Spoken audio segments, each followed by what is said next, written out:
પરિસ્થિતિ સમજવી છે કે કચ્છમાં શું પરિસ્થિતિ છે। કચ્છથી સંવાદદાતા કૌશિક છાયા લાઈવ આપણી સાથે જોડાઈ ગયા છે।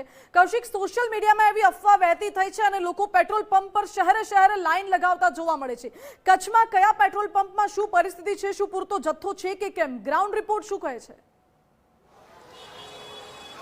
જી ચોક્કસથી ગુજરાત ફર્સ્ટ ન્યૂઝની ટીમ અત્યારે ભુજ ખાતે છે। અત્યારે ભુજ શહેરના વાણિયાવાડ પેટ્રોલ પંપના અત્યારે દ્રશ્યો જોઈ શકાય છે કે અહીં વહેલી સવારથી જ અત્યારે લોકોની ભીડ અત્યારે જોઈ શકાય છે અને પેટ્રોલ ભરાવવા માટે અત્યારે જોઈ શકાય છે। ખાસ કરીને જોવા જઈએ તો લોકોને એવું જ છે કે અત્યારે પેટ્રોલ પંપનો જે જથ્થો છે તે પૂરતો નહીં મળે, પરંતુ એવું નથી। અત્યારે વાસ્તવિકતા અત્યારે જુદી છે અને ખાસ કરીને જોવા જઈએ તો અત્યારે પેટ્રોલનો જથ્થો પણ પૂરતો છે અને લોકો પણ અત્યારે જોવા જઈએ તો લોકોને માત્ર 100 રૂપિયાનો પેટ્રોલ અત્યારે ભરી દેવામાં આવે છે અને બાકીનો જે પેટ્રોલ છે એ બીજા દિવસે ભરી દેવામાં આવશે તેવું પણ અત્યારે એક અસમંજસતા જોવા મળી રહી છે। ખાસ કરીને જોવા જઈએ તો મોટી સંખ્યામાં અત્યારે વાહન ચાલકો અહીં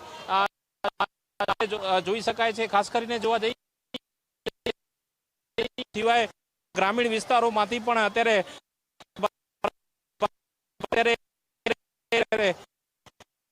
નહીં મળે, પરંતુ એવું નથી। અત્યારે પૂરતો જથ્થો પેટ્રોલનો છે અને લોકોમાં પણ અત્યારે જોવા જઈએ તો અપીલ પણ અત્યારે તંત્ર દ્વારા પણ કરવામાં આવી રહી છે કે અત્યારે જોવા જઈએ તો પેટ્રોલનો જથ્થો પૂરતો છે। અત્યારે જ્યાં જુઓ ત્યાં અત્યારે લાઈનો કતારો જોવા મળી રહી છે। તેની સાથે સાથે જોવા જઈએ તો વાહન ચાલકોમાં અત્યારે અસમંજસતા જોવા મળી રહી છે અને ક્યાંક ને ક્યાંક અફડાતફડીનો માહોલ પણ અત્યારે સર્જાયો છે। ત્યારે પોલીસ બંદોબસ્ત પણ ગોઠવવાની અહીં ફરજ પડી રહી છે। ત્યારે અહીંના જે એક વાહન ચાલક છે તેમની સાથે જ અત્યારે વાત કરીશું।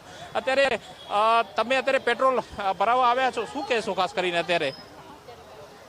કરીને અત્યારે જોવા જઈએ તો મોટી સંખ્યામાં અત્યારે વાહન ચાલકો આવ્યા છે। વાહન ચાલકોમાં એવી અસમંજસતા અત્યારે જોઈ શકાય છે અને ખાસ કરીને જોઈ શકાય છે કે કચ્છના મુખ્ય મથક ભુજ હોય, અંજાર હોય, ગાંધીધામ હોય, ભચાઉ હોય, રાપર હોય, માંડવી હોય, મુન્દ્રા સહિતના વિસ્તારોમાં અત્યારે આ જ પરિસ્થિતિ અત્યારે જોવા મળી રહી છે।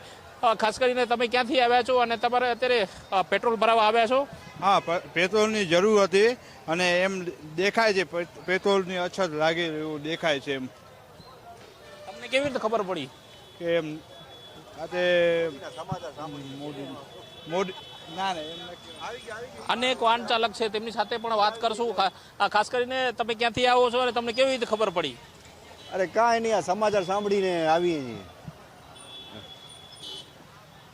અત્યારે જોવા જઈએ તો અત્યારે સીધા દ્રશ્યો અત્યારે ભુજ શહેર વિસ્તારના અત્યારે જોઈ શકાય છે। લાંબી કતારો અત્યારે લાગી છે અને મોટી સંખ્યામાં અત્યારે જોવા જઈએ તો અફડાતફડી જેવો પણ માહોલ અત્યારે સર્જાયો છે।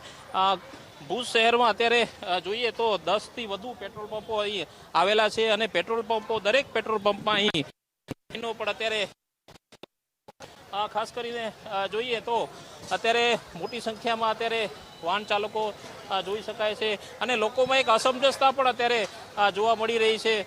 દાદા, અત્યારે પેટ્રોલ ભરાવવા આવ્યા છો, શું કીધું? કાંઈ નહીં, કેટલા રૂપિયાનો ભરી દીધો? હજી હવે ભરાવાનું। અત્યારે લોકોમાં એક અસમંજસતા પણ અત્યારે જોવા મળી રહી છે, પણ તંત્ર દ્વારા અપીલ કરવામાં આવી રહી છે કે અત્યારે કોઈ પણ જથ્થો અત્યારે કરે, ખાસ અફડાતફડી ન ફેલાવે તે માટેની પણ અત્યારે અપીલ કરવામાં આવી રહી છે। જી।